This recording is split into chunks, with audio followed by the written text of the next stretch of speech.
Ça fait un peu plus d'une semaine maintenant que la rue Paul Chenavard, dans le premier arrondissement, est fermée à la circulation. Un immeuble menace de s'effondrer. Personne ne sait combien de temps ça va durer. Mais en attendant, les commerçants du quartier, eux, sont dépités. Jade Terlinck. C'est un balai de voitures qui font demi-tour devant la rue Chenavard. Fermée à la circulation depuis une semaine en raison d'un immeuble qui menace de s'effondrer, les piétons n'y ont désormais plus accès. Pas du goût des commerçants du quartier. On est un petit peu dépités parce qu'on est toujours, nous les petits commerçants, on est toujours lésés. On nous oublie, on bloque la rue, mais on ne met pas en place une déviation piéton, par exemple.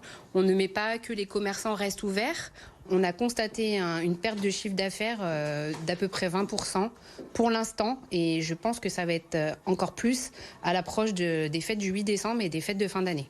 Un manque à gagner pour ces commerçants qui interpellent la mairie du premier arrondissement avec une pétition. Les réclamations sont nombreuses et ces gérants de magasins espèrent une réponse rapide. La chose dont on manque, nous commerçants, donc je ne parle pas que pour notre enseigne, mais même pour ceux de la rue, c'est de savoir combien de temps ça va durer, approximativement, parce qu'on ne sait pas. Alors on nous parle d'un an, tout à l'heure on nous parlait de 15 jours, et je pense qu'il n'y a rien de pire que le manque d'informations.